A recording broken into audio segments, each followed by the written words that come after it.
Hello guys, welcome to our YouTube channel Art of Law. Here we are going to discuss the emergency provisions. Emergency provisions जो है हमारे constitution में part 18 में article 352 से लेकर article 360 तक दिए गए हैं. As the name suggests emergency, there is a danger, there is a need to safeguard the sovereignty, unity, integrity of the country as well as our constitution. As we all know, emergency provisions extreme situations पे use किए जाते हैं. हमारे constitution में 3 तरह के emergency provisions दिए गए हैं जिनको आज हम डिस्कस करेंगे. सबसे पहले हमें ये पता होना चाहिए कि emergency provisions जो हैं वो फेडरल सिस्टम को कन्वर्ट कर देते हैं यूनिटरी सिस्टम में without the process of amendment, constitutional amendment under article 368 जो हमें दिए गए हैं. आर्टिकल 368 की अमेंडमेंट को हम ऑलरेडी बहुत अच्छे से डिस्कस कर चुके हैं हमारी प्रीवियस वीडियोस में, आप वो वीडियो भी चेक कर सकते हैं. अगर हम आज इमरजेंसी की बात कर रहे हैं तो सबसे पहले हमें ये पता होना चाहिए कि हमारे पास कॉन्स्टिट्यूशन में इमरजेंसी के रिगार्डिंग कौन कौन से प्रोविजंस हैं. आज हम इमरजेंसी में उसका अप्रूवल, उसका रेवोकेशन एंड उसके इफ़ेक्ट्स का भी डिस्कस करेंगे. सबसे पहले हम डिस्कस करते हैं टाइप्स के बारे में. हमारे पास 3 टाइप्स की इमरजेंसी प्रोविजंस हैं, जैसा कि आर्टिकल 352 में दिया गया है national emergency. The word national emergency not used in our constitution. Here the word is used proclamation of emergency. और आर्टिकल 356 में दिया गया है स्टेट इमरजेंसी. वहाँ पे भी स्टेट इमरजेंसी वर्ड नहीं दिया गया, वहाँ पे लिखा गया है कि emergency due to the failure of constitutional machinery. इसको हम कॉन्स्टिट्यूशनल इमरजेंसी भी बोलते हैं, स्टेट इमरजेंसी भी बोलते हैं, as well as the president rule भी बोला जाता है. थर्ड जो हमारे पास इमरजेंसी के प्रोविजंस हैं वो है आर्टिकल 360 में फाइनेंशियल इमरजेंसी के बारे में बात करते हैं. यहाँ पे वर्ड फाइनेंशियल इमरजेंसी लिखा गया है. आज हम जो डिस्कस करेंगे वो आर्टिकल 352 को डिस्कस करेंगे. हम ये इमरजेंसी प्रोविजंस की वीडियो को 2 पार्ट्स में डिवाइड करेंगे, जिसमें हम आज पहले आर्टिकल 352 को डिस्कस करेंगे, उसके इफेक्ट्स को डिस्कस करेंगे एंड नेक्स्ट आने वाली वीडियोस में हम state emergency as well as financial emergency को डिस्कस करेंगे. आइए अब हम स्टार्ट करते हैं नेशनल इमरजेंसी के साथ. जो नेशनल इमरजेंसी है, सबसे पहले हमें ये पता होना चाहिए कि नेशनल इमरजेंसी को डिक्लेयर कौन करता है. Our president of India declares the national emergency. और इंटरेस्टिंग बात ये है कि जो नेशनल इमरजेंसी है प्रेसिडेंट के द्वारा डिक्लेयर तो की जाती है, बट ये प्रेसिडेंट की सेटिस्फेक्शन पे डिक्लेयर की जाती है. पर हमारे पास एक केस है Ghulam Sarwar versus Union of India 1967 का. यहाँ पे बोला गया था कि जो प्रेसिडेंट की सेटिस्फेक्शन है उसको चैलेंज किया जा सकता है. किस ग्राउंड्स पे चैलेंज किया जा सकता है कि मैलाफाइड इंटेंशन और excess usage of the power, उन ग्राउंड्स पे जो है हम प्रेसिडेंट की सेटिस्फेक्शन को चैलेंज कर सकते हैं. और 38th अमेंडमेंट आया हमारे पास, जिसमें 5th क्लॉज ऐड किया गया इस चीज़ को निगेट करने के लिए, इस जजमेंट को निगेट करने के लिए कि जो प्रेसिडेंट की सेटिस्फेक्शन है उसको चैलेंज नहीं किया जा सकता. Then after 44th amendment act 1978 में इसको भी निगेट कर दिया गया. जो 5th क्लॉज ऐड किया गया था उसको डिलीट कर दिया गया एंड बोला गया कि जस्टिस भगवती ने इसमें state of Rajasthan versus Union of India के केस में बोला कि जो इमरजेंसी प्रोविजंस है वो प्रेसिडेंट की सेटिस्फेक्शन पे प्रोक्लेम तो किए जा सकते हैं, बट जो प्रेसिडेंट की सेटिस्फेक्शन जुडिशियल रिव्यू के लिए लायबल होगा कि कोई भी जो भी रीजंस दिए गए हैं उनका जुडिशियल रिव्यू जो है किया जा सकता है. अब हम डिस्कस करते हैं कि इमरजेंसी, जो नेशनल इमरजेंसी है वो किस किस ग्राउंड्स पे लगाई जा सकती है.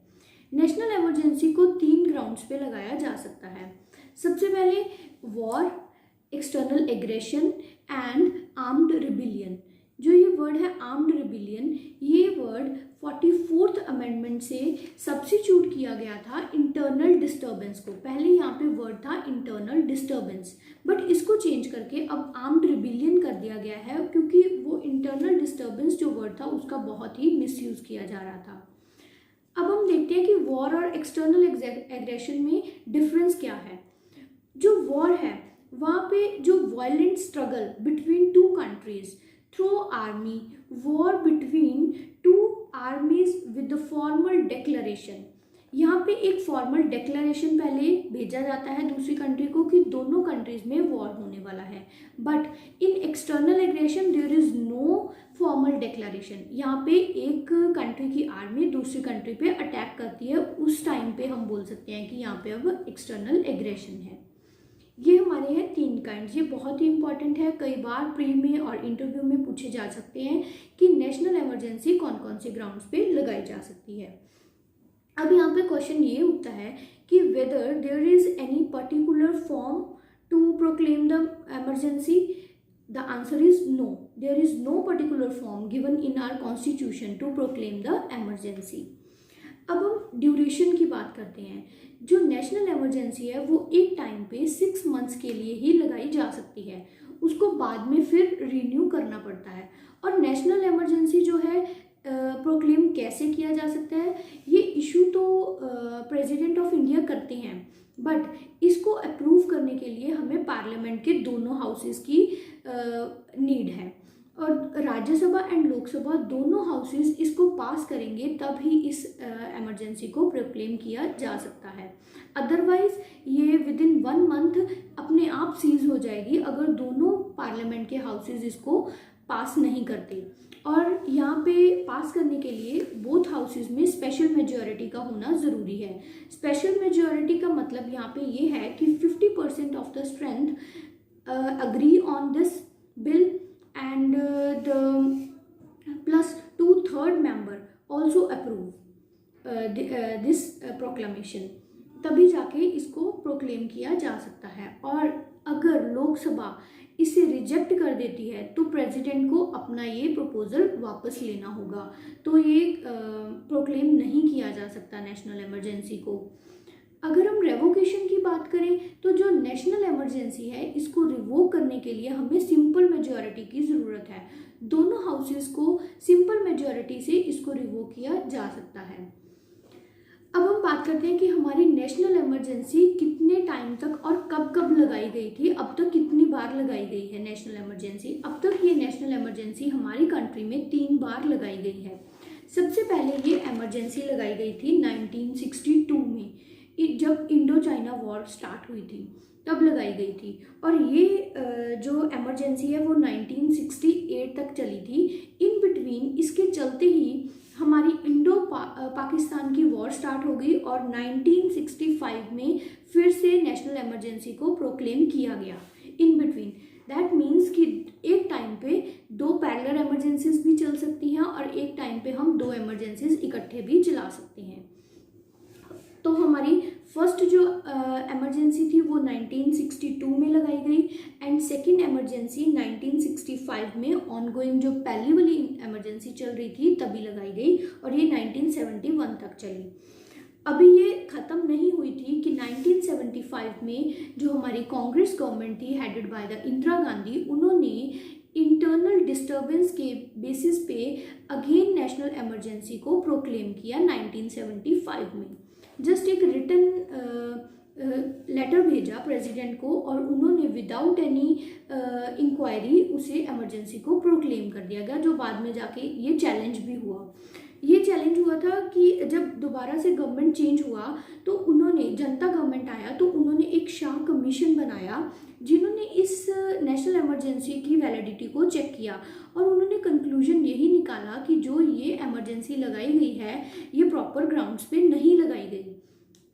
सो दैट इज़ वाई इस जो इंटरनल डिस्टर्बेंस वर्ड है इसको चेंज करके आर्म्ड रिबिलियन कर दिया गया। इसीलिए किया गया क्योंकि इसका मिसयूज़ हो रहा था।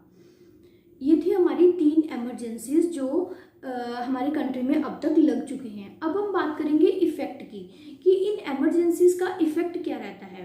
जो इफेक्ट है आर्टिकल 353 एंड 354 में डिस्कस किया गया है। हमारे पास इसके 3 मेन हेड्स हैं इफेक्ट के, जो कि effect on the centre state relations as well as effect on the life of Lok Sabha and effect on the fundamental rights. जो फंडामेंटल राइट्स का इफेक्ट है वो बहुत ही इंपॉर्टेंट है। आर्टिकल 358 एंड आर्टिकल 359 इससे डील करते हैं। आर्टिकल 358 में बोला गया है कि जब इमरजेंसी प्रोविजंस प्रोक्लेम किए जाते हैं तो जो आर्टिकल 19 में हमारे 6 फंडामेंटल राइट्स दिए गए हैं वो अपने आप ही सस्पेंड हो जाते हैं। वो उनको अलग से नोटिफाई करने की ज़रूरत नहीं पड़ती, वो अपने आप सस्पेंड हो जाते हैं। बट आर्टिकल जो 359 है वहाँ पे बोला गया है कि जो हमारे आर्टिकल 20 एंड आर्टिकल 21 में 2 हमारे बहुत ही इम्पॉर्टेंट फंडामेंटल राइट्स दिए गए हैं वो सस्पेंड नहीं होंगे। जो हमारा केस है एडीएम जबलपुर, वहाँ पे उस केस में डिस्कस किया गया था, उसे हैबियस कॉर्पस केस भी बोला जाता है। उस केस में बोला गया था कि हम ये जो दोनों आर्टिकल्स हैं सस्पेंड कर दिए जाएंगे। बट विद 44th अमेंडमेंट ये बहुत ही इंपॉर्टेंट प्रोविजन डाला गया कि ये जो 2 आर्टिकल्स हैं आर्टिकल 20 एंड आर्टिकल 21 ये दोनों सस्पेंड नहीं होंगे, जैसा कि आर्टिकल 19 अपने आप सस्पेंड हो जाता है। अगर हम बात करें effect on the life of Lok Sabha, जैसा कि अगर हमारी नेशनल इमरजेंसी चल रही है तो लोकसभा का 5 इयर्स का टेन्योर भी बढ़ाया जा सकता है। अब ये 2 बार हमारा लोकसभा का टेन्योर जो बढ़ाया गया है, अभी आप कमेंट बॉक्स में मेरे को बताइए कि वो कौन सा लोकसभा था जिसका 2 बार जो है टेन्योर बढ़ाया गया था इमरजेंसी के कारण। और अगर हम बात करते हैं effect on centre state relations, centre state relations में ऐसा होता है कि जब नेशनल इमरजेंसी लगाई जाती है तो स्टेट का सारा होल्ड जो है वो सेंटर के हाथ में चला जाता है। तो अगर सेंटर के हाथ में चला गया तो सेंटर ही इसके बारे में लॉ बनाएगा, सेंटर ही इसको एग्जीक्यूट करेगा। तो स्टेट का कुछ खास रोल रह नहीं जाता। इसमें ये होता है कि जो प्रेसिडेंट है वो अपनी मर्जी से गवर्नर को ड्यूटीज़ असाइन कर सकता है लॉज बनाने के लिए और उनको एग्जीक्यूट करने के लिए। वैसे जो सारे स्टेट लिस्ट के लॉज हैं जो हमारे शेड्यूल 7 में डिफाइन किए गए हैं उस पर सारे जो लॉज बनाता है वो सेंटर बनाएगा नेशनल इमरजेंसी के ड्यूरिंग। ये था हमारा इमरजेंसी प्रोविजंस का topic. I hope you all like this video. Please like, subscribe and comment if you have any doubts, and please press the bell icon so that you get all the notifications of upcoming videos. Thank you.